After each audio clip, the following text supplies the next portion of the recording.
सहकार शिरोमणीची निवडणूक आहे, त्या निवडणुकीच्या निमित्तानं आपण काय भूमिका घ्यायची, कारण कोणतीही भूमिका असेल, कोणती त्या ठिकाणी निवडणुकीचा असेल किंवा कोणती एखादी भूमिका घेत असताना आपल्याला विचारात घेतल्याशिवाय आदरणीय नानांनी शेवटच्या श्वासापर्यंत कोणतीही भूमिका त्या ठिकाणी घेतलेली नाही. आणि म्हणून मी त्यांच्या विचाराचा त्या ठिकाणी कार्यकर्ता आहे. अगोदरच्या अनेक मान्यवरांनी मनोगत त्या ठिकाणी व्यक्त केली. चालू असलेल्या राजकीय परिस्थितीवर सहकार शिरोमणीच्या निवडणुकीच्या निमित्तानं आपापली मतं व्यक्त केली. कुणी चेअरमन कल्याणराव काळे साहेबांच्या बरोबर आपण काम करायला पाहिजे, कुणी नाराजी व्यक्त केली, कुणी सभासदांची भूमिका मांडली, कुणी त्या ठिकाणी साखर कारखान्याच्या बिलाच्या बाबतीत आपली भूमिका मांडली. आपलं म्हणणं, आपलं मागणं, आपली त्या ठिकाणी भूमिका मांडणं हे अतिशय रास्त आहे. आणि ही भूमिका मांडण्यासाठीच त्या ठिकाणी आपल्याला या ठिकाणी बोलवलंय, आमंत्रित केलं गेलं. आपल्याला त्या ठिकाणी बोलवलं गेलेलं, कारण बंधूंनो, या विधानसभेच्या पोटनिवडणुकीच्या नंतर अनेक आपल्या तालुक्यामध्ये वेगवेगळं चित्र निर्माण केलं गेलं. राजकीय परिस्थितीला सामोरं जावं लागलं. विधानसभेच्या पोटनिवडणूक असेल, विठ्ठल सहकारी साखर कारखान्याच्या निवडणुकीला आपल्याला पराभवाला सामोरं जावं लागलं. पराभवाला देखील त्या ठिकाणी उदार अंतकरणानं आम्ही पराभवाची जबाबदारी देखील विधानसभेची पोटनिवडणूक असेल किंवा कारखान्याची निवडणूक उमेदवार या नात्यानं मी ती जबाबदारी स्वीकारली. आता दादांनी बोलताना सांगितलं, दादांच्या बाबतीत देखील तालुक्यामध्ये वेगवेगळी त्या ठिकाणी चर्चा निर्माण केली. आज आपल्याला बोलवलंय बंधू, तुमचा अधिकार आहे. इथं बहुतांश करून वडीलधारी हा परिवार, गट, पार्टी उभा करताना जीवाचं रान करून प्रत्येक क्षणाला तोंड दिलेली या ठिकाणी बहुतांश ही मंडळी आहे. त्यांचा अधिकार आहे. मी त्या ठिकाणी काम करणारा छोटा कार्यकर्ता आहे. नानांच्या नंतर वडिलकीच्या भूमिकेतून बघणारी ही जाणती माणसं आहे. चुकलं तर कान धरायचा, हात धरायचा अधिकार आहे. एखादी चूक भगीरथची झाली तर दादांनी देखील ती चूक सगळ्या जगासमोर त्या ठिकाणी सांगितली. चुकल्याला, कारण आपण लोकशाही पद्धतीनं वावरणारी माणसं आहे, आपण त्या ठिकाणी नानांना आपल्याला प्रत्येकाला मोकळा त्या ठिकाणी लोकशाहीचा विचार, त्या ठिकाणी विश्वास दिलेला. परंतु दादांनी भगीरथ चुकत असला तर चुकीचा आहे म्हणले, पण वेळ आली तर पाठीमागे खंबीरपणे उभं राहण्यासाठी सुद्धा हेच त्या ठिकाणी कुटुंब आहे, परिवार आहे. ज्यावेळी अडचण येईल त्यावेळी धावून जाण्याची आपली परंपरा आज या ठिकाणी आपल्याला दिसून येते. आणि म्हणून विचार मांडत असताना विठ्ठल सहकारी साखर कारखान्याच्या निवडणुकीच्या बाबतीत बोलायच्या अगोदर मला या 2 वर्षापासून झालेल्या घडामोडी आपल्याला प्रमुख या नात्यानं सगळ्या त्या ठिकाणी सांगायच्या. विठ्ठल सहकारी साखर कारखाना चालावा, नानांच्या काळात 1 वर्ष बंद राहिल्यानंतर जी अस्वस्थता नानांची आपण त्या ठिकाणी जवळून सगळ्या वडीलधाऱ्यांनी बघितली होती. जीवाचं रान करून मग त्या एमएससी बँकेच्या अनास्कराला अगदी गच्चीला धरण्यापर्यंत काम असेल ते नानांनी केलं. त्या ठिकाणी कारखाना चालू करण्यासाठी जीवाचं रान करून कारखाना सुरू झाला. 20 नोव्हेंबरला कारखाना सुरू झाला, परंतु 28 नोव्हेंबरला माझ्या कुटुंबावरती असेल, आपला परिवार म्हणून आपल्या सगळ्यांच्या वरती पोरक होण्याची त्या ज्यावेळी वेळ आली. आणि म्हणून अशा दुःखद प्रसंगाला मी 21 डिसेंबर 2020 ला या विठ्ठल सहकारी साखर कारखान्याचा चेअरमन म्हणून माझ्यावरची जबाबदारी त्या ठिकाणी आली. जबाबदारी येत असताना प्रतिकूल परिस्थिती, विरोधक म्हणून तर अनेक जण होते, परंतु त्या काळात परिवारातले देखील काही विरोधक म्हणून त्या ठिकाणी इच्छा असणं, राजकीय महत्वाकांक्षा असणं हे ज्याच्या त्याच्या ठिकाणी आहे, त्याला माझा विरोध असण्याचं काही कारण नाही. आणि म्हणून 21 डिसेंबरला या कारखान्याचं चेअरमन पद घेतल्यानंतर फक्त अवघं 50,000 टन देखील क्रशिंग त्या ठिकाणी झालं नव्हतं. आणि तशा परिस्थितीमध्ये अनेक लोकांना, प्रमुख पदाधिकाऱ्यांना, कारण वडील गेल्यानंतर, सर्वस्व प्रमुख गेल्यानंतर काय परिस्थिती असते मी त्या ठिकाणी बघितली आहे. पण प्रमुख पदाधिकाऱ्यांना, वडीलधाऱ्यांना आधार धीर देत असताना अनेक वाहन मालक असतील, त्या ठिकाणी कर्मचारी बंधू असतील, तिथले प्रमुख पदाधिकारी हातबंद झालेले त्या ठिकाणी बघितले होते. म्हणून अशा प्रतिकूल परिस्थितीत 3,05,000 टनाचं क्रशिंग केलं. 3,05,000 टनाचं क्रशिंग केल्यानंतर विधानसभेची पोटनिवडणूक झाली बंधूंनो. या अगोदरच्या अनेक मान्यवरांनी बोलताना सांगितलं का झाली, कशासाठी झाली, त्याची सर्वस्वी जबाबदारी उमेदवार या नात्यानं मी त्या ठिकाणी स्वीकारली. 3600 मतानं आपला त्या ठिकाणी पराभव झाला. परंतु त्या पाठीमागची परिस्थिती काही लोकांनी जाणून बुजून सुरू केलं. याला सर्वस्वी भगीरथ जबाबदार आहे. त्या ठिकाणी काही विरोधी मंडळांनी किंवा आपल्यातल्याच काही लोकांनी सांगितलं की परिवार असेल किंवा पक्ष त्या ठिकाणी भगीरथच्या आईला त्या ठिकाणी उमेदवारी देण्यासाठी तयार होता, परंतु भगीरथनं ते ऐकलं नाही, जुमानलं नाही. परंतु मी नानांना स्मरून या ठिकाणी सांगतो, अशा पद्धतीची कुठलीही मिटिंग, कुठलीही गोष्ट त्या ठिकाणी झालेली नव्हती. श्रेयस पॅलेस मध्ये आदरणीय अजितदादा असतील, आदरणीय जयंत पाटलांच्या उपस्थितीमध्ये मंगळवेढ्यातल्या शेवटच्या पडळकरवाडीपासून तिकडे करोळे कानापूर इथल्या नानांच्या विचारावरती, नानांवरती प्रेम करणाऱ्या पदाधिकाऱ्यांनी येऊन सांगितलं होतं की नानांच्या नंतर भगीरथला त्या ठिकाणी उमेदवारी द्या. आणि त्या सगळ्यांच्या विचाराचा विचार करून त्यांचं म्हणणं ऐकून त्या ठिकाणी त्या नेते मंडळींनी तो निर्णय घेतला होता. परंतु बंधूंनो, मी यापूर्वी सांगितलंय, विजयाच्या निवडणुकीत विजयाला अनेक वाटेकरी असतात. पराभवाला उमेदवारी आल्यानं मी स्वतः त्या ठिकाणी जबाबदारी स्वीकारली. परंतु कुटुंबामध्ये सुद्धा तुम्ही वैयक्तिक पातळीला त्या ठिकाणी टीका टिप्पणी करणार असाल. त्या ठिकाणी भगीरथनं ऐकलं नाही, विरोधकांनी सांगितलं, काही नवीन अप्रवृत्त्या त्या ठिकाणी तालुक्यात फिरताना वेगवेगळ्या दिशाभूल करताना सांगितलं. परंतु त्याच्यावरती सुद्धा एका शब्दानं प्रतिक्रिया दिली नाही. त्यानंतर पोटनिवडणुकीच्या काळात वर्षभर, मग 6 महिन्याच्या कालावधीमध्ये आपली निवडणूक 17 एप्रिलला मतदान झालं. 17 एप्रिल 21ला, 2 मे 2021ला मतदानाचा निकाल लागला, कौल लागला. 3600 मतांना आपल्याला पराभवाला सामोरं जावं लागलं. 6 मे पासून जसे या साखर कारखान्याच्या माझ्या थकीत, शेतकऱ्यांच्या थकीत त्या ठिकाणी पैसे असतील, तिथल्या कर्मचारी बांधवांच्या पगारी असतील, तिथल्या माझ्या वाहन मालकांच्या काय अडचणी असतील, या सोडवाव्यात म्हणून त्या ठिकाणी मुंबईच्या वाऱ्या सुरू झाल्या. तत्कालीन सहकार मंत्री असतील, प्रदेशाध्यक्ष असतील, पवार साहेब असतील, अनेक वेळा उमर झिजवून त्या ठिकाणी सांगितलं की साहेब, नानांच्या नंतर प्रतिकूल परिस्थितीत माझ्यावरती या साखर कारखान्याची जबाबदारी आली आहे. आपण एकदा आम्हाला या ठिकाणी परिवार म्हणून मदत करा. हा साखर कारखाना त्या ठिकाणी अडचणीत येण्या पाठीमागे नानांनी शेवटचं भाषण तुम्ही जर ऐकलं असेल, 25 ऑक्टोबरला कारखान्यावरती मुळीचा कार्यक्रम झाला होता. आणि त्याच दिवशी कोरोनानं मी ऍडमिट सोलापूरला झालो आणि 28 तारखेला नानांना त्या ठिकाणी कोरोनाची लागण झाली. त्या देखील त्यावेळी तिथं त्या ठिकाणी सांगितलं होतं, तुम्ही मदत करा म्हणून आम्ही सांगितलं. आज तालुक्यामध्ये वर्षापूर्वी विठ्ठल सहकारी साखर कारखान्याच्या निवडणुकीला सामोरे जात असताना 23,000 सभासदांनी मतदानाचं त्या ठिकाणी अधिकार किंवा मतदान रूपी आशीर्वाद दिला.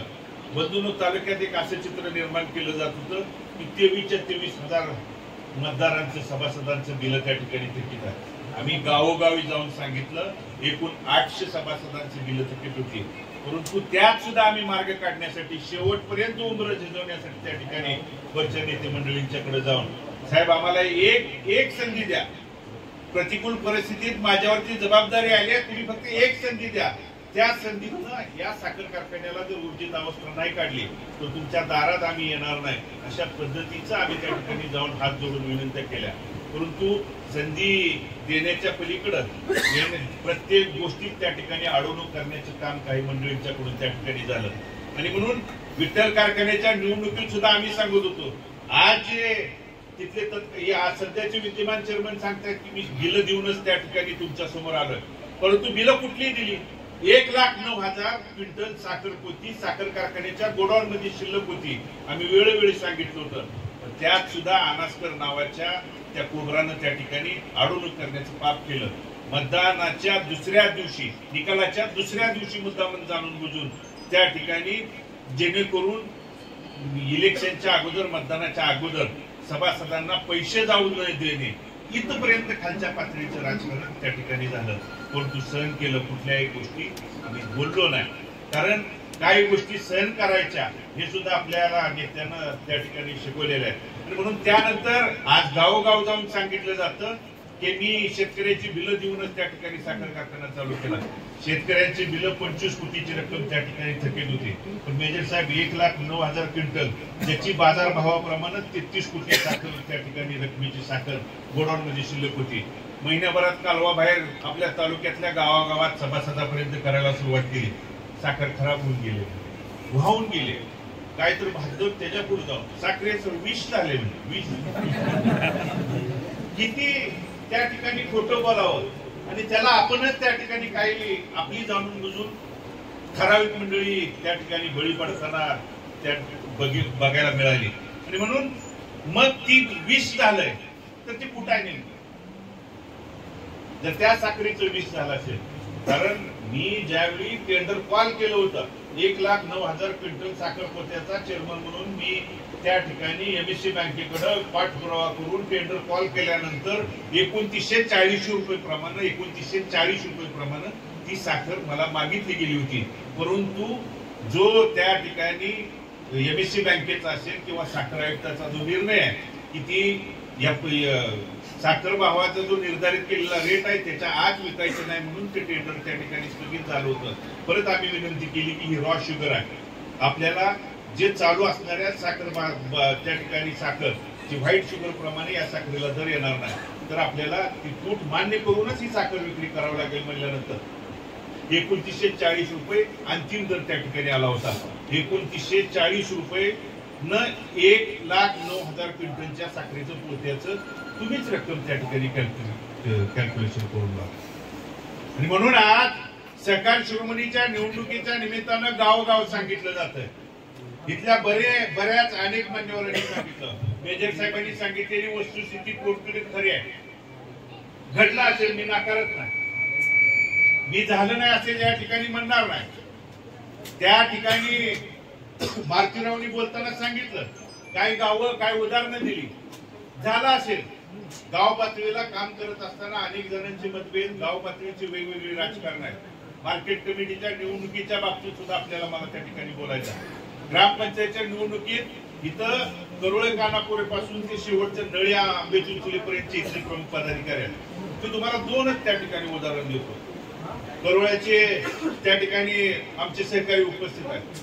कारण नानांनी सुद्धा ग्रामपंचायतचे प्रत्येक इलेक्शन ला सामोरं जात असताना आपल्या प्रमुख पदाधिकाऱ्यांना काय त्या ठिकाणी सांगितलेलं असायचं की गाव पातळीला तुम्हाला जे योग्य वाटतंय तो तुम्ही गाव पातळीला निर्णय घ्या, कसंही तुमच्या पद्धतीनं. कारण आम्ही काम करत असताना किंवा नाना आमदार म्हणून काम करत असताना नानांच्या खांद्याला खांदा काम लावून करणाऱ्या कार्यकर्ता सुद्धा ग्रामपंचायतीत गेला पाहिजे, सोसायटीत गेला पाहिजे, पंचायत समिती, जिल्हा परिषद असेल, शहरात काम करणारा नगरपालिकेत गेला पाहिजे. ही आमची भूमिका आहे. तुम्ही सक्षम असाल, तुम्ही पदारावरती गेला तर त्या ठिकाणी आम्हाला मान मिळणार आहे. म्हणून वेळोवेळी त्या ठिकाणी सांगितलं. आता आपण अनेक जणांनी त्या ठिकाणी मारुतीरावनी सांगितलं की आमच्या गावामध्ये अमुक अमक्याला मदत केली. त्या गाव पातळीचा विषय. आता करोळ्यातला विषय घेतला तर करोळ्यातल्या आपल्या पार्टीचा आणि पुढे असणाऱ्या परिचारक पार्टीचा त्या ठिकाणी गाव पातळीला एकमेकांनी ग्रामपंचायत सोसायटी त्या ठिकाणी एकत्रित लढवले. तीच विचार पुरुष गावातली प्रमुख आहेत. परिचारक पार्टी बरोबर आणि आपल्या बरोबर गेले 50 वर्षाहून अधिक काळ एकमेकांच्या विरोधात आपण लढतोय. तीच परिस्थिती काशेगावात आहे अशी नाही, तीच परिस्थिती वर बाळवणीत आहे अशातला भाग नाही. त्यामुळं इथं आपण वैचारिक भूमिका मांडत असताना एखाद्या गावावरून तालुक्याचा त्या ठिकाणी विचार करून त्या ठिकाणी जमणार नाही. म्हणून विठ्ठल कारखान्यात काही लोकांनी चुकीचं काम केलं असा अनेक जणांनी आरोप जरी केला असेल तर प्रामाणिक काम करणारी देखील माणसं आहेत. आज त्या ठिकाणी विचार मांडत असताना आपल्या माणसं का दिली जात नाहीत मला या ठिकाणी सांगायचं आहे. मग तावशीचे सरदार तात्या, तावशीच्या कुठल्याही आलेल्या प्रमुख पदाधिकाऱ्यांनी सांगायचं सरदार तात्यांनी 2009, 2014, 2019, 2021 या निवडणुकीत नानांच्या वरती प्रेम करूनच सर्वस्व म्हणून त्या ठिकाणी काम केलंय. एकलासपूरच्या योगेश ताडच्या बाबतीत तुम्ही सांगा, विधानसभेच्या बाबतीत त्या माणसाने कधी पाठीमागे सरलंय का? काशेगाव मध्ये त्या ठिकाणी नागनाथ कळकुंडे मेंबर तिथे उपस्थित आहेत आणि जय नाना देशमुख हे सहकार शिरोमणीचे संभाव्य उमेदवार आहेत. त्या दोघं दादा तुम्ही सांगा, त्या दोन व्यक्तींनी कधी 2009, 2014, 2019, 2021 ला कधी नानांच्या विचाराच्या बाहेर काम केलंय का? वाकरीमधून पोरे आणि मजने तात्या त्यांनी त्या ठिकाणी अर्ज भरलाय. आदरणीय गंगाधर भाऊ किंवा इथले वडीलधारी जो उपस्थित आहेत, त्या दोन्ही व्यक्तींनी कधी 9, 14, 19, 21 ला नानांच्या विचाराच्या बाहेर कधी काम केलंय का? गादेगाव मधून त्या ठिकाणी फाटे आणि विक्रम आबाजींनी दोघांनी अर्ज भरलाय. गादेगावातल्या वडीलधाऱ्यांनी इथं सांगावं, या दोघांनी कधी विचाराच्या बाहेर जाऊन काम केलंय का?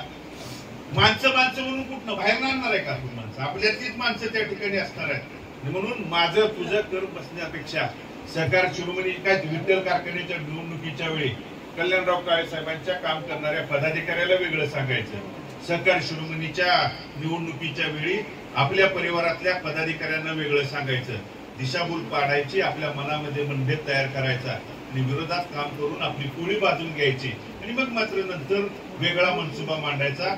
ही प्रवृत्ती तालुक्यामध्ये काम करते आहे आणि ह्या प्रवृत्तीला जोपर्यंत आपण आळा बस घालणार नाही तोपर्यंत आपल्या परिवाराचा, आपल्या विचाराची इथून पुढची कोणतीही बंधुनो निवडणुकीला आपण यशस्वीपणे सामोरं जाणार नाही. विठ्ठल सहकारी साखर कारखान्याच्या निवडणुकीमध्ये कैलासवासी औदुंबर अण्णा, वसंतदादा, कैलासवासी नाना असतील, विठ्ठलाचा फोटो त्या ठिकाणी तुम्हाला बघायला मिळाला. मग 7 तारखेला आदरणीय पवार साहेबांचा दौरा झाला, फोटो होता कैलासवासी अण्णांचा फोटो, फोटो होता कैलासवासी दादांचा फोटो, फोटो होता कैलासवासी नानांचा फोटो. आणि ही माणसं आहे, त्या माणसांनी शेवटच्या श्वासापर्यंत त्या ठिकाणी काम केलं. ठीक आहे, तुम्हाला मानसिक प्रवृत्ती तुमची विचित्र असेल, परंतु ज्या विठ्ठलाच्या नावानं कारखाना आहे त्या विठ्ठलाचा देखील फोटो पत्रिकेत नव्हता. कुठेही प्रवृत्ती त्या ठिकाणी चालली आहे आणि म्हणून आज सुरू झालं. आज सहकार शिरोमणीची निवडणूक झाली, अण्णांचा फोटो आला, दादांचा फोटो आला, नानांचा फोटो आला. निवडणुकीच्या वेळी तुमची मतांतर तुमच्या मनामध्ये दिशाभूल करण्यासाठी फोटो लागतात, मात्र त्यांची प्रवृत्ती असेल त्यांचे फोटो सुद्धा, कारण कैलासवासी नाना असतील किंवा त्यानंतर मी चेअरमन म्हणून काम करत असताना प्रत्येक ऑफिस असेल, मिटिंग हॉल असतील, त्या मिटिंग हॉलमध्ये तुम्ही त्या ठिकाणी जाऊन बघा. कैलासवासी औदुंबर अण्णा असतील, राजाभाऊ असतील, वसंतदादा असतील, त्या ठिकाणी यशवंत भाऊ असतील, या सगळ्या नेते मंडळींचा त्या ठिकाणी भले एकमेकांच्या मनात मतभेद झाले असतील, मतमतांतर झाले असेल, पण परिवार म्हणून कायम एक स्वरूपी एक विचारांना आपण त्या ठिकाणी एकत्रित राहिलं पाहिजे. त्यांचे फोटो होते, परंतु आज ह्या प्रमुख नेत्यांचे फोटो देखील वेगळ्या चुकीच्या ठिकाणी कोपऱ्यामध्ये जाऊन पडलेले आहेत. म्हणून ह्या विचार आपण त्या ठिकाणी करणार नाही का? म्हणून आपल्या मनामध्ये जर कोणी वैचारिक किंवा दिशाभूल त्या ठिकाणी करून आपण जर त्या ठिकाणी बळी पडलो, तुमचं म्हणणं आहे ना भांडा. आम्ही विठ्ठल कारखान्याच्या वेळी पण देखील त्या ठिकाणी सांगत होतो, नानांनी काम करत असताना तुमच्या सगळ्यांच्या आशीर्वादानं 2009 ला या कैलासवासी अण्णांच्या नंतर 85 नंतर 2009 ला आपल्या परिवाराला विधानसभा लढवली. इथं बहुतांश करून तरुण सहकारी आहेत, पण वडीलधाऱ्यांना विचारा 25 वर्षे कशा पद्धतीनं परिवारांना हाल अपेष्टा सोसलेल्या आहेत. म्हणून गावातला सरपंच जरी असला तरी 5 रुपयाचा निधी मागू शकत नव्हता, परंतु 2009 ते 2020 सन्मानानं भले मग आपल्या तालुक्याची विभागणी झाली, 22 गावं पंढरपूर मंगळवेढा मतदारसंघाला जोडली, काय भाग मोहोळला जोडला, काय भाग सांगोल्याला जोडला, काय भाग त्या ठिकाणी माड्याला जोडला गेला. परंतु तरी देखील माड्यातला, मोहोळ मतदारसंघातला किंवा त्या ठिकाणी सांगोल्यामधला एखादा आपला वडीलधारी आला तर तुम्ही माझ्या मतदारसंघात नाही म्हणून कधीच पाठीमागे त्या ठिकाणी पाठवलेलं नाही. हरिभाऊ त्या ठिकाणी साक्षीदार आहेत. वैयक्तिक पासून ते ग्रामपंचायत पर्यंत नानांच्या हाताला धरून भांडून काम करणारे कार्यकर्ते देखील मी त्या ठिकाणी बघितलेले आहेत. म्हणून हे विचार वैचारिक भूमिका घेऊन जात असताना तुमचं म्हणणं स्वाभाविक आहे, सभासदांच्या पैशाचं काय झालं, आमची मतं त्या ठिकाणी वगळली, आमच्या उसाचं देखील त्या ठिकाणी. हीच विठ्ठल प्रमाणे सहकार शिरोमणीला देखील तीच परिस्थिती आहे. ठराविक सभासदांचं 10,800 सभासद आहेत, ठराविक सभासदांचंच त्या ठिकाणी बिलं पेंडिंग आहेत, त्यावरती देखील ते मार्ग काढतील. विठ्ठलच्या वेळी काय केलं, बिलं पेंडिंग आहेत म्हणून गावोगाव ओरडणारी पण हेच, आणि मिळू नये म्हणून त्या ठिकाणी आडकाठी आणणारी देखील हेच. कोणी त्या ठिकाणी हायकोर्टामध्ये रिट पिटिशन केली, कोण गोष्टाचा सध्या निमंत्रित संचालक झाला. ह्या गोष्टी तपासून बघून काही लोकांच्या आपल्याला दिशाभूलीला कृपा करून बळी पडू नका. हा तुम्ही सांगा, भांडण्याचा अधिकार आहे. एखादी गोष्ट चुकली तर ते ठणकावून मांडण्याचा, सांगण्याचा अधिकार आहे. परंतु एखादा आपण निर्णय घेतला तर ते ठामपणे पूर्ण पार पाडण्यासाठी आपण सगळ्यांनी त्या ठिकाणी सहकार्य करावं. कारण त्यानंतरच्या काळात विठ्ठल कारखान्याची मी शेवटच्या ह्याच्यापर्यंत इथल्या वडीलधाऱ्याला देखील विचारत न घेता, कारण 2009ची निवडणूक जिंकली, नाना परिवारात कैलासवासी अण्णांच्या नंतर आमदार जरी झाले तर आमदार फक्त मर्यादित न राहता माझा कार्यकर्ता, माझ्या बरोबर खांद्याला खांदा लावून काम करणारा पदाधिकारी, ग्रामपंचायत पासून ते पंचायत समिती झेडपीत गेला पाहिजे या विचारानं बंधूनो 2010ला विठ्ठल सहकारी साखर कारखान्याच्या निवडणुकीमध्ये परिवार एक संघ त्या ठिकाणी करण्याचं काम केलं. मग स्वर्गीय राजू भाऊ असतील, कल्याणराव काळे असतील, युवराज दादा असतील, अनेकांना विठ्ठल सहकारी साखर कारखान्यात सामावून घेऊन शेवटच्या श्वासापर्यंत काम केलं. त्यांच्यानंतर मतभेद झाले असतील, मी त्या ठिकाणी त्यांच्या विचाराचा कार्यकर्ता होतो. वडीलधाऱ्या प्रमुखांना न विचारता काही मंडळी म्हणत होते 2.5 वर्ष ठीक आहे, पण मी 5 वर्ष विठ्ठल सहकारी साखर कारखान्याला थांबून युवराज दादाला चेअरमन व्हा, कारण परिवार एक संघ राहिला पाहिजे. मी कुठला पदाधिकारी प्रमुख होण्यापेक्षा परिवारातल्या प्रमुख कार्यकर्त्याला संधी मिळली पाहिजे या विचाराचा मी कार्यकर्ता आहे. परंतु दुर्दैव त्या ठिकाणी त्यांच्या मनामध्ये त्या ठिकाणी मतभिन्नता आली असेल तरी आपल्याला 3 पॅनल म्हणून सामोरं जावं लागलं असतो. तर विद्यमान चेअरमन आज सांगत असते तर विठ्ठल सहकारी साखर कारखान्याचा चेअरमन म्हणजे या तालुक्याचा सर्वस्व आहे. परंतु आपल्या 7,000 मताहून अधिक मतं, युवराज दादांची 7,000हून अधिक मतं, एकूण झालेल्या 23,000 मतांपैकी 14,000हून अधिक मतं या चेअरमनच्या विरोधात त्या ठिकाणी शेतकरी सभासदांनी दिले. निवडणूक झाली, पराभव झाला, दुःख बाजूला सारून त्या ठिकाणी काम केलं. मनामध्ये तेढ त्या ठिकाणी घृणा ठेवून जर काम केलं तर बंधूंनो उद्याचा दिवस आपल्यासाठी नसणार आहे. आम्ही या निवडणुकीत युवराज दादा असतील, गणेश दादांना जाऊन सांगितलं झालेलं झालं, काल काय झालं हे करत बसलो तर उद्याचा दिवस आपल्यासाठी चांगला नसणार आहे. आपण एकत्रित येऊन एक दिलानं परिवारासाठी काम करूया. त्यांनी सुद्धा त्या ठिकाणी सहमती दर्शवली. म्हणून या निवडणुकीला जात असताना काही वेगवेगळ्या भूमिका मला वाटणं स्वाभाविक आहे किंवा मेजर साहेबांना वाटणं स्वाभाविक आहे. विठ्ठलच्या वेळी झालं असतं तर मी त्या ठिकाणी डायरेक्टर झालो असतो, मान्य आहे. पण मग आज काल चूक केली म्हणून आज पण करायची ना, कुठं तर आपण त्या ठिकाणी थांबलं पाहिजे. आणि म्हणून मला मान्य आहे आपण चेअरमनना त्या ठिकाणी कुणाला मदत करायची, चेअरमनना करायची का चुकीच्या प्रवृत्तीला त्या ठिकाणी मदत करायची हे विचारण्यासाठी आजची मीटिंग आयोजित केली आहे. आणि म्हणून तुम्ही ठामपणे सांगा, मी निर्णय घेतोय. आजपर्यंत कोणताही नानांनी निर्णय घेत असताना एकट्याने कधीच कोणाचा निर्णय लादण्याचा नाही. मी एकट्याने घेतला, मात्र तुम्ही वेगळं केलं तर त्या घेतलेल्या निर्णयाला, कुटुंबाला, परिवाराला त्या ठिकाणी महत्व राहणार नाही. म्हणून ठामपणे कोणाचा करायचा आहे त्यांनी ठामपणे एकदा आपण विश्वासानं सांगूया. पण त्यासाठी वाटेल ती झालेली त्या ठिकाणी तयारी असेल तर ते आपण अंमलबजावणी करण्याची गरज आहे. आणि राहिला सध्या चालू असलेल्या परिस्थितीवर, कारण 7 तारखेला मेळावा झाला, विधानसभेच्या पोटनिवडणुकीच्या नंतर बऱ्याच वेगवेगळ्या अफवा देशापुढे त्या ठिकाणी पसरवली गेली. हा संपला, अमुक संपला, तमुक संपला. या ठिकाणी विचार केलेलं काम, त्या ठिकाणी ऋणानं बंद, आजपर्यंत सुखदुःखात झालेला सहभाग आणि ही जिव्हाळा. काल ही मीटिंग आयोजित केल्यानंतर नानांच्या खांद्याला खांदा लावून काम करणाऱ्या मोजून 20 ते 25 जणांच्या वडीलधाऱ्यांनाच फक्त मी फोन केला, उद्या मीटिंग आयोजित केलेली आहे. इथं उपस्थित असलेल्या फक्त एका निरोपावरती या ठिकाणी उपस्थित आहे. म्हणून कोण संपलं असेल, म्हणत असेल तर त्यांनी येऊन त्या ठिकाणी बघायला काय हरकत नाही. ह्या तालुक्यानं त्या ठिकाणी अनेक वर्षापासून तिथले चढ उतार बघितलेले आहेत. 2009 पासून सिद्धीवाडीच्या पलीकडे मंगळवेढा सुरू होतोय, तिथून खाली त्या ठिकाणी भुलजंती असेल किंवा पडोळप्रवाडी भाग, ह्या 2007 पासून ते आज 2023 आहे. या 15 ते 16 वर्षातच त्यांचा त्या ठिकाणी अनेकांचा ऋणानुबंधनाचा, जिव्हाळ्याचा संबंध आहे.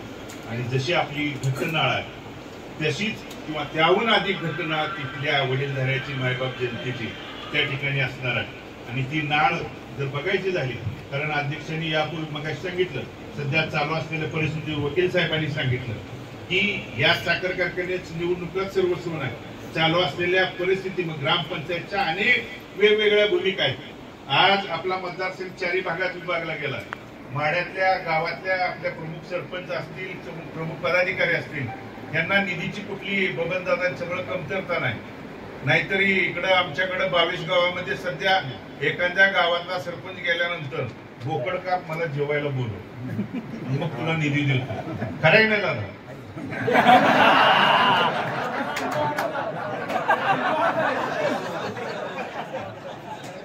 दादा पण आपले पुढचे आहेत आणि निधी द्या मग कोकणाला.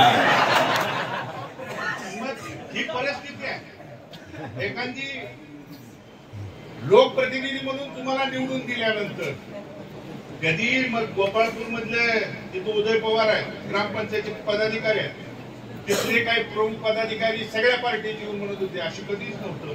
85 ते 9 पर्यंत नव्हतं. 9 ते 19 20 पर्यंत नाना त्या ठिकाणी लोकप्रतिनिधी होते, आमदार होते.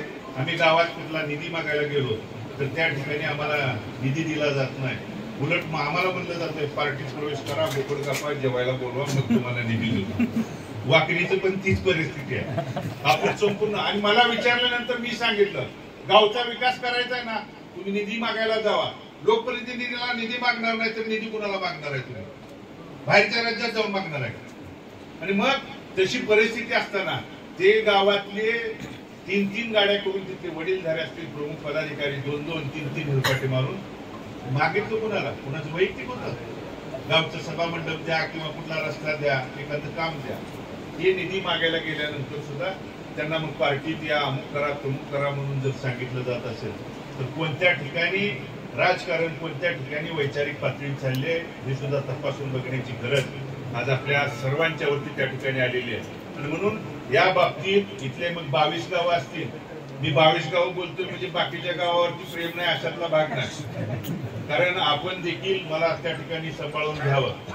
उद्याच्या 24ला 22 गाव आणि शहर आणि संपूर्ण मंगळवेढा तालुका आशीर्वाद रूपी मतदान देत असताना मग तिकडं बार्डीतल्या सहकाऱ्यांनी देखील तिकडे जीवाचं रान करताना मेजर साहेब असतील किंवा सगळ्यांनी तिथं काम केलेलं आहे. 9 पासून त्या ठिकाणी केलेलं आहे. म्हणून काम करत असताना सगळ्या गोष्टी ज्या ज्या आहेत त्या अधिकाऱ्यांना मांडण्याची, बोलण्याची गरज आहे.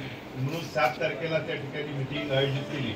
त्या मेळाव्यामध्ये प्रवेश झाला. प्रवेश झाल्यानंतर दुसऱ्या दिवशी नाईलाजन झाला म्हणून कळलं. आता इलाजानं झाला, नाईलाजन झाला, त्याचा आपला त्या ठिकाणी काही संबंध नाही.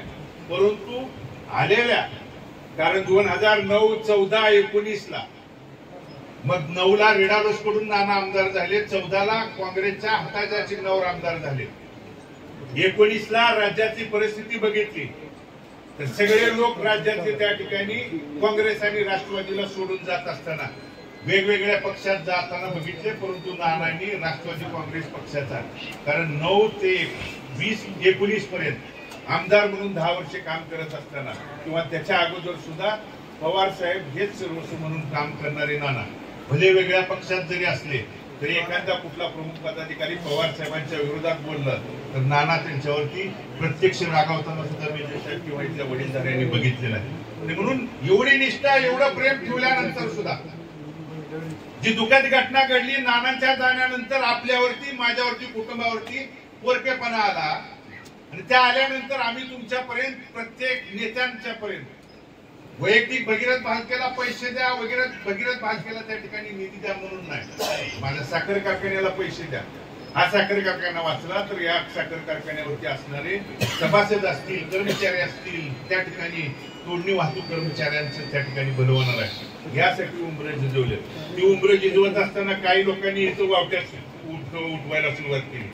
काय मोबाईलच बंद आहे, नॉट रिचेबल आहे, कुठेही नाही. मी जोपर्यंत सांगितलंय तुम्हाला, यापूर्वी अगोदर सांगितलंय, आजही सांगतोय आणि भविष्यात विचारल्यानंतर देखील सांगतोय, शेवटचा श्वास ही लोकातच त्या ठिकाणी असणार आहे. म्हणून कोण वापर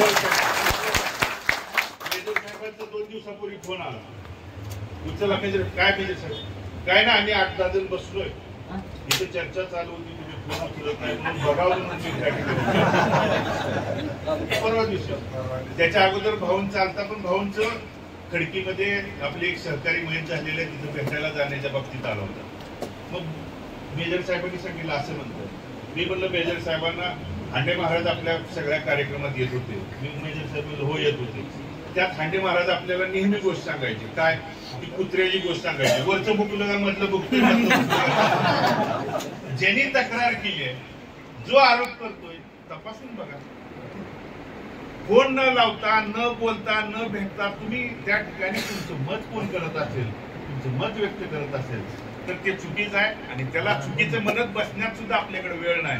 आपण कामानं, संपर्कानं, जीवा भावाच्या ऋणानुबंधनानं आणि जे आजपर्यंत घालून दिलेल्या आदर्शानंच त्याच्यावरती आपण काम करून व्यक्त होऊया. आणि म्हणून राहता राहिला विधानसभेचा निवडणूक, आमच्या नेत्यानं प्रेम शिकवलंय, निष्ठा शिकवली, त्याच्याबरोबर स्वाभिमान देखील आपल्याला त्या ठिकाणी शिकवलं. स्वाभिमानाला जर कोण ठेच लावत असेल तर त्या ठिकाणी कोणता डाव काढायचा हे देखील त्या ठिकाणी शिकवलं. वरच्या नेते मंडळीच्या कानावरती जाऊन चालू असलेली सद्य परिस्थिती, कारण तुम्ही बोला, आम्ही निष्ठानं, प्रेमानं, आम्ही सगळे प्रोटोकॉल पाळून, या विधानसभेची पोटनिवडणूक झाल्यानंतर सगळे प्रोटोकॉल, पक्षनिष्ठा, प्रेम पाळून त्या ठिकाणी काम करणाऱ्या कार्यकर्ता, या सोलापूर जिल्ह्याचे विद्यमान पालकमंत्री आणि नानांचे किती जिव्हाळ्याचे ऋणानुबंधनाचे संबंध होते तिथल्या सगळ्या प्रमुख वडीलधाऱ्यांनी बघितलेल्या पक्षनिष्ठा कधी बाजूला ठेवली नाही. नेहमी म्हणतात, अरे तू वैयक्तिक काम घेऊन सुद्धा त्या ठिकाणी काय येत नाही का, तुला कोण सांगतंय का, तुला कोण त्या ठिकाणी बोलतंय का मला भेटू नको म्हणून. साहेब नाही म्हणलं, मी येणार आहे, तुम्हाला बोलणार आहे, भेटणार आहे. काम ज्यावेळी आमच्या प्रमुख पदाधिकाऱ्यांचं कोणतंही आमच्या एखाद्या कुठल्या गोष्टीचं असेल तर पालकमंत्री म्हणून तुमच्याकडे जरूर साहेब मी येईन म्हणून सांगितलं. पण पक्षनिष्ठा, प्रेम आम्ही ढळू दिलं नाही. पण तरी देखील एखाद्या आमदारांचा, एखाद्या खासदाराचा किंवा एखाद्या मोठ्या व्यक्तीचा, अनेक वर्ष काम करणाऱ्या व्यक्तीला सुद्धा तुम्ही प्रवेशाच्या वेळी त्या ठिकाणी त्यांच्यासारखं बोलाल, त्यांच्यासारखं व्यक्त व्हाल, हे राज्य पातळीच्या नेत्यांची स्ट्रॅटर्जी असते. परंतु एवढं टोकाची भूमिका मांडत असताना मी सगळ्या गोष्टींचा विचार त्या ठिकाणी करायला पाहिजे होता. त्या कार्यक्रमामध्ये निरीक्षक म्हणून नेमलेले त्या ठिकाणी आपले नेते असतील, त्या नेत्यांनी मला आवर्जून प्रश्न विचारायचा, या मतदारसंघातल्या कोणत्या, मग आदरणीय दादा तालुकाध्यक्ष आहेत, शहराध्यक्ष असतील किंवा या कौटळीपासून ते पडळकरवाडीपर्यंत हा मतदारसंघ आहे, कुठल्या एका गावातल्या प्रमुख वडीलधाऱ्याला विचारलंय तुम्ही काय परिस्थिती आहे मतदारसंघाची? सिद्धवाडीवरून कधी मंगळवेढ्यात गेला, कधी कुठल्या ग्रामीण भागात तुम्ही गेलाय काय? त्यांच्या दृष्टीनं भगीरथी आहे ना, त्यांच्यासाठी महत्वाचा नाही ना, सोडा बाजूला भगीरथला काय, कोण येतोय, कोण त्या ठिकाणी तुमच्या सोबत आहे, कोण तुमच्या सुखदुःखात सहभागी आहे, कधी विचारलं? मग कुणाला विचारून त्या ठिकाणी तुम्ही शेवटचा आणि अंतिम निर्णय घेण्याची त्या ठिकाणी वर्गना त्या ठिकाणी केली. म्हणून प्रेम, निष्ठा व्यक्त करत असताना सुद्धा आमच्या नेत्यांना आम्हाला स्वाभिमान शिकवला आणि म्हणून स्वाभिमानाचा डाव देखील काढायला आम्ही मागे पुढे बघणार नाही. आणि म्हणून ठामपणे मला आवर्जून या ठिकाणी नानांची शपथ घेऊन या ठिकाणी सांगतो की येणारी 24ची निवडणूक आर या पार म्हणूनच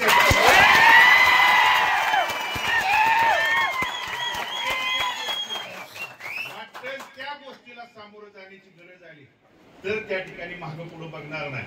कारण पोटनिवडणुकीला बऱ्याच जणांनी सांगितलं कुणी काय केलं, कुणी काय केलं, सगळे या मनाच्या कोपऱ्यामध्ये त्याच्यावरती व्यक्त न होता कुणी काय केलं सगळं माहित आहे. विरोधकाशी तर लढलोच, पण स्वकीयाशी सुद्धा मला त्या ठिकाणी लढावं लागलं. त्यांच्या अनेक टीका टिप्पणीला, वैयक्तिक कौटुंबिक टीका टिप्पणीला सुद्धा सामोरं जावं लागलं, पण कधी आजपर्यंत व्यक्त झालो नाही. कारण का झालो नाही? तुमचा जिव्हाळा, तुमचा ऋणानुबंध, तुमचं प्रेम, तुमचा पाठिंबा, तुमचा आशीर्वाद सोबत होता. त्यामुळे कुणाच्या टीकेला उत्तर देण्यापेक्षा तुमच्या सोबत काम करायचं एवढीच इच्छा मनामध्ये घेऊन आजपर्यंत काम करत आलं. म्हणून 24च्या निवडणुकीमध्ये कोण, कुठं, कसा, कुठनं याच्यापेक्षा सुद्धा जीवाचं रान आणि शेवटची निकराची लढाई म्हणूनच खेळणार किंवा कुठले प्रतिडाव असतील तेवढा आम्हाला डाव भले त्यांच्या त्या ठिकाणी आम्ही तालमीत तयार होत असताना काय डाव, कुठला डाव कुठं काढायचा आणि कुठं वापरायचा हे शिकवलं गेलेलं आहे. कधी कधी आरोप केला गेला. मार्केट कमिटीच्या वेळी तालुक्यात आरोप सुरू आहे. काय सुरू आहे आरोप? भगीरथनं अमुक सगळा पार्टी परिवार दावणीला बांधला. किंवा कुठं वाड्यावर नेला. इतिहास सांगतो बघतो. 15 वर्षापूर्वीची निवडणूक या मार्केट कमिटीची आठवा. 4 जागा आणि उपसभापती पद आपल्या परिवाराने घेतलं होतं. सदस्य नावं सांगत असतील, आदरणीय गंगाधर भाऊ इथं सदस्य म्हणून त्या दरम्यान होते. नाही 15 वर्षापूर्वी. त्यानंतर प्रमोद देटे, त्यानंतर ताई भोसले ताई आणि चौथं उपसभापती ताई त्या ठिकाणी उपसभापती झाले होते. आणि कोरोळ्याचे राजू दगडे हे आपल्या परिवारातले 4 सदस्य मार्केट कमिटीमध्ये त्या ठिकाणी काम करत होते. दुसऱ्या पंचवार्षिकला आपल्याला त्यांचे वैचारिक पटलं नाही, मतभेद झाले. त्यानंतर सोसायटीच्या जागा आणि ग्रामपंचायतच्या जागा लढवल्या.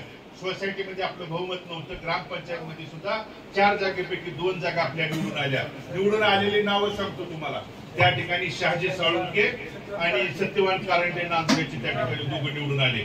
पडलेली नावं सांगा म्हणलं तर प्रदीप निर्मळ आणि आप्पासाहेब जाधव काशेगाव या दोघांना पराभव त्या ठिकाणी सामोरं जावं लागला.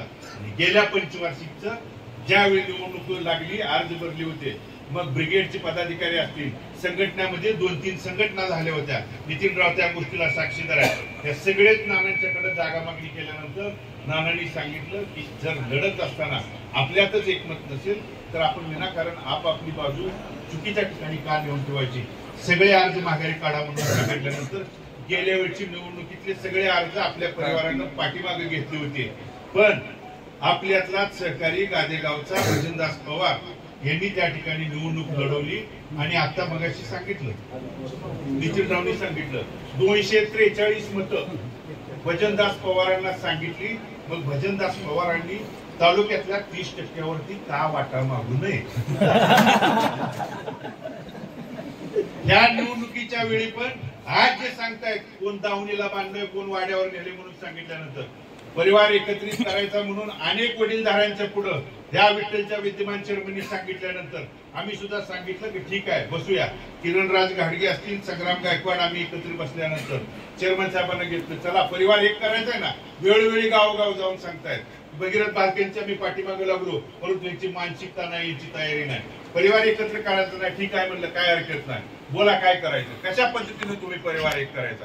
एका निवडणुकीपुरता करायचा की ग्रामपंचायत पासून पंचायत समिती, जिल्हा परिषद, नगरपालिका, विधानसभा, लोकसभा या सगळ्या गोष्टीला परिवार एक करायचा म्हणून सांगितल्यानंतर तिथं सांगितलं विधानसभेला मी कुठं लढणार आहे अजून माझं फिक्स नाही. पंढरपूर मगवाडीतनं लढणार आहे की माड्यातनं लढणार आहे, माझी चाचपणी शिवाय. आता 2-2 मतदारसंघातनं चाचपणी करायला हे राष्ट्रीय पातळीचे नेतेच आपल्याकडे. तर ठीक आहे म्हणलं, विधानसभेला 1.5 वर्ष तुर्तास आपण हा विषय बाजूला ठेवू. उद्या मार्केट कमिटीची निवडणूक 28 तारखेला मतदान आहे. 28 तारखेला मतदान झाल्यानंतर 10 ते 15 मेच्या दरम्यान कधीही सहकारी शिरोमणीची निवडणूक लागू शकते. मार्केट कमिटीच्या वेळी परिवार एकत्र येऊन जर गावोगावी आपण मत मागायला गेलो, ग्रामपंचायतच्या सदस्याला मागितली, सोसायटीच्या सदस्याला मत मागितली आणि त्यानंतर सहकारी शिरोमणी तुमची भूमिका सांगा, ती भूमिका मला आता सांगता येणार नाही. काय होता साहेब, आमच्या बरोबर सहकारी असणाऱ्या रोंगेंना विचारा. मी म्हणलं किरणराज घाडगे म्हणले ठीक आहे, आम्ही रोंगे सरांच्याकडे जाऊन विचारतो, चर्चा करतो, आम्ही करायला काय हरकत नाही. नाही मग अर्धा तास वेळ राहिलाय, आता काय करायचं सांगा. म्हणलं तेवढ्या वेळात विचारा. जर आम्ही एखाद्या तुमच्या गोष्टीला चुकून जर परिवार एकत्र केला म्हणून सांगितलं आणि सहकारी शिरोमणीच्या वेळी वेगळी भूमिका घेतली असती, आम्ही तुम्हाला विचारलं असतं तर तुम्हीच आम्हाला म्हणलं असता परिवार एक करणारे पण तुम्हीच आणि वेगवेगळी तुम्ही तुमच्या मतासाठी स्वार्थासाठी वेगळी भूमिका घेताय. म्हणून त्यांना सांगितलं तुम्ही तुमची पोटातलं आणि ओटातलं जोपर्यंत एकत्रित करणार नाही तोपर्यंत कोणतीही गोष्ट साध्य होणार नाही. आणि म्हणून हीच वैचारिक मतभेदता आपल्या मनामध्ये दूषितता कलुषितता करण्याचं काम काय अपप्रवृत्तीने त्या ठिकाणी सुरू केलेलं आहे. आणि म्हणून भले तुमच्यावरती चेअरमन साहेबांच्यावरती दोष असेल, राग असेल, काय वैयक्तिक असेल, सभासदांच्या बाबतीत असेल, बिलाचं असेल, पैशाचं असेल, सगळी गोष्ट आहे. बिलं आजपर्यंत कुठल्या साखर कारखान्याची राहिली नाहीत, भविष्यात देखील राहणार नाही. पण मनामध्ये कलुषितता येऊन चुकीचा जर निर्णय झाला, आज युवराज दादा किंवा परिवारातल्या एकत्रित आलेल्या लोकांना आज वाटतंय आम्ही काल चूक केली, पण ती चूक पुढच्या अनेक दिवसासाठी किंवा चुकीच्या प्रवृत्तीला त्या ठिकाणी पोषक ठरू नये यासाठी उद्याची निवडणूक तुम्ही ठामपणे सांगा काय करायचं. कारण तुम्ही सांगितलं, मी सांगितलं करायचं आणि तुम्ही नाही केलं तर त्याला त्या गोष्टीला कोणताही अर्थ नसणार आहे. म्हणून तुम्ही जे सांगाल तीच माझी त्या ठिकाणी भूमिका असणार आहे. आणि जी सरकार शिरोमणीच्या बाबतीत असेल किंवा विधानसभेच्या बाबतीत कसं कुठनं लढ म्हणेल तिथं लढेल त्या ठिकाणी तुम्ही सांगितलं तरी कुणाच्याही विरुद्ध लढायची माझी त्या ठिकाणी तयार आहे. लढाई म्हणूनच त्या ठिकाणी लढणार आहे. आपल्याला ग्रामीण लोकांना बोलवलं आहे, शहरातल्या प्रमुख पदाधिकाऱ्यांना देखील आम्ही थोड्या दिवसात बोलवणार आहे. मंगळवेढ्यामध्ये काय आहे म्हणून सांगणाऱ्याला 1 जूनच्या अगोदर नितीनरावनी सांगितलेल्या पद्धतीनं तिथल्या देखील लोकांच्या मग ग्रामपंचायतचा निधी असेल सर्व त्या ठिकाणी कोणत्याही कामाच्या अडचणी असतील, दुधाच्या बाबतीतल्या तिथं अनेक शेतकऱ्यांचा प्रश्न असेल किंवा 35 गावच्या योजनेच्या बाबतीतला असेल किंवा स्मारकाच्या बाबतीत महात्मा बसवेश्वराच्या स्मारकाच्या बाबतीत असेल, छत्रपती शिवाजी महाराजांचा पुतळा नगरपालिका करते तिथं सुद्धा अडवणूक, ह्या सगळ्या गोष्टींवरती हजारोचा मोर्चा 1 जूनच्या आत मंगळवेढ्यात देखील त्या ठिकाणी काढणार आहे. जो कुठं आहे, प्रेम किती आहे, 7 तारखेचा कार्यक्रम झाल्यानंतर नंदूरची एक भागीरथी आजी म्हणून आहे, आमच्या अशाच दगडू मामा मोठे त्या ठिकाणी शिलेदार आहे. हे दगडू मामाचं वय 85 आहे पण लढायची तयारी जर बघितली ना 91 मी 85तच आहे अजून पुढे 6 वर्ष गेलो 91 आहे पण आम्हाला सुद्धा लाजवेल अशी म्हणून त्या ठिकाणी शक्ती आहे. या माणसाचं आठवड्यातून 2 आणि 3 फोन येऊन कुठं आहे, काय करताय, काल दिसला नाही, माणसात नाही का, हे जे प्रेम आहे ना हे त्या ठिकाणी काही दिलं याच्यापेक्षा सुद्धा तेच सांगतोय. 6 जूनचा मुहूर्त काढला छत्रपती शिवाजी महाराजांचा राज्याभिषेकाच्या दिवशी पंढरपूरमध्ये ऑफिस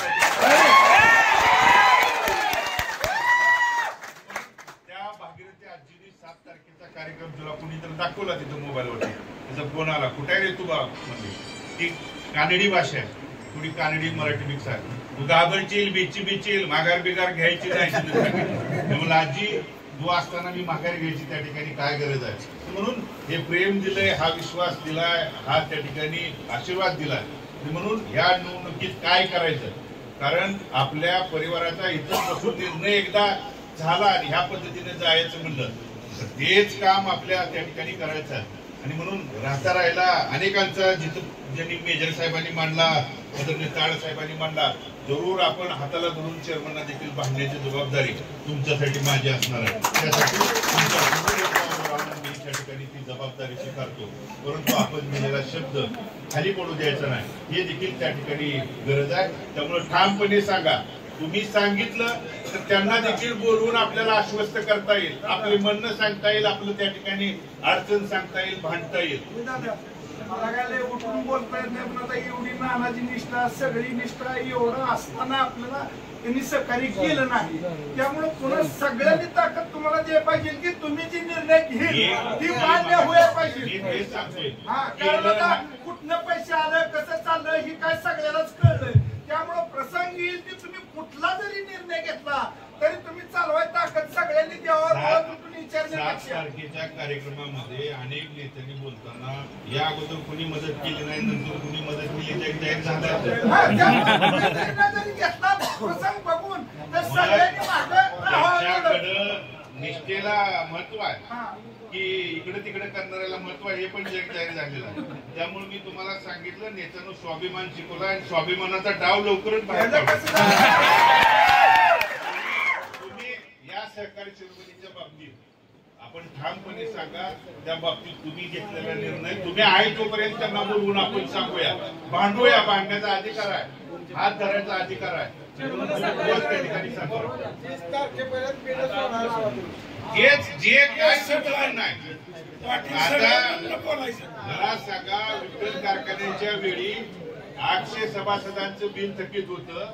आम्ही त्या ठिकाणी निवडणुकीला सामोरं जात असताना मुंबईचे एअरपाटी करून एबीसी बँकेकडे त्या अनास्कर नावाच्या माणसाकडे जाऊन आम्ही त्या ठिकाणी मदत करा म्हणून न्यायालयीन लढाई लढलो आणि आपल्याकडे असणारी साखर विक्रीची जबाबदारी केली. त्यात सुद्धा पाटील साहेब त्यात सुद्धा खोडा काय घातला, मतदानाच्या निकालाच्या दुसऱ्या दिवशी त्या ठिकाणी टेंडर मुद्दा म्हणून उपलब्ध केला. का तर लोकांना बिलं मतदानाच्या जर आधी मिळली तर याचं सगळं महत्व भगितलं जाईल. इथपर्यंत खालच्या पातळीचं राजकारण कालपासून ते वर्ष अनेक लोकांनी त्या ठिकाणी केलं. म्हणून तुम्ही जे म्हणताय तीच भूमिका माझी सुद्धा चेअरमन साहेबांच्या बद्दल आहे. बिलं द्यायलाच पाहिजे या मताचा मी आहे, पण देत असताना अडवणूक करणाऱ्या माणसांपासून सुद्धा सावध आपण राहिलं पाहिजे.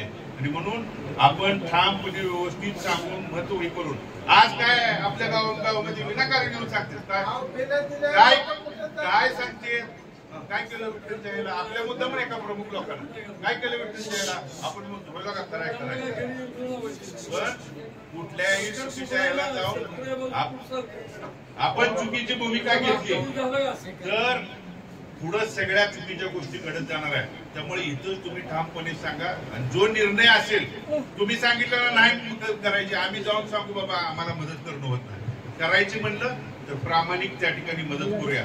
कारण म्हणूनच तुम्हाला या ठिकाणी बोलवलंय आणि बोलवलं असेल करायची म्हणलं तर तेवढ्याच विश्वासानं बोलवून ठामपणे इथं सांगूया की आम्ही तुम्हाला प्रामाणिक त्या ठिकाणी मदत करणार आहे. तुम्ही सुद्धा आमच्या पाठीमागे तेवढ्याच विश्वासानं पाठीमागे राहिला.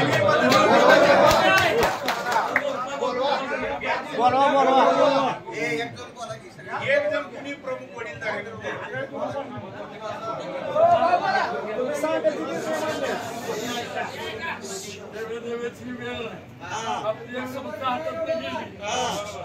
नुसतं गप्पा मारून गेल्या आता तुम्ही हेच म्हणणं आहे आपल्या रोजीरोटीचा प्रश्न हेवे दाव्याची ही वेळ नाही. विठ्ठल सहकारी साखर कारखान्याला आपल्यातल्या हेवे दाव्यामुळं 8,000 मताचा त्या ठिकाणी चेअरमन म्हणून घेणारा माणूस आज मिळवतोय, पण 14,000 मतांच्या प्रमुखाला किंवा 14,000 मताला त्या ठिकाणी बाजूला राहावं लागलंय. म्हणून ती चुकीची भूमिका व्हायची नसेल तर त्यांना बोलवून आपण सांगायचं का हे तुम्ही सांगा.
लोकशाही पद्धतीनं आपल्यासोबत काम करणाऱ्या प्रमुख वडीलधारी पदाधिकारी तरुण सहकाऱ्यांना सगळ्यांना विश्वासात घेऊन भांडण्याचा बोलण्याचा हात धरण्याचा अधिकार आपण आजपर्यंत नाना असतील तुम्ही त्या ठिकाणी दिलेला आणि त्याच अधिकाऱ्यांना जे काय मत मतांतर प्रमुख पदाधिकारी असतील वडीलधाऱ्यांच्या ऐकून घेतल्यानंतर काही प्रमुख लोकांनी फक्त शेअरच्या बाबतीत आमचे सभासदत्व रद्द केली आणि ऊस बिलाच्या बाबतीत आपण वेळोवेळी आम्हाला सांगताय की त्यासाठी तुमचं पाठपुरावा आणि नियोजन सुरू आहे आणि ते अंतिम टप्प्यात त्या ठिकाणी आलेलं आहे. कुठली गोष्ट कुठून मिळायला लागले काय व्हायला लागले सांगितल्यानंतर मगाशी सांगितलेल्या पद्धतीनं खोडा घालणारी सुद्धा पुढचीच मंडळी आहेत. याच्या गोष्टीला त्या ठिकाणी अनुभवातून सामोरं गेलेला मी आहे आणि म्हणून त्या बाबतीत असेल आणि राहता राहायला या सगळ्या इथल्या वडीलधाऱ्यांनी, प्रमुख पदाधिकाऱ्यांनी, तरुण सहकाऱ्यांनी आपल्या पाठीशी सहकार्य सुरूमध्ये ठाम राहायचं हा निर्णय या ठिकाणी 2024 ला त्यांनी राहायचा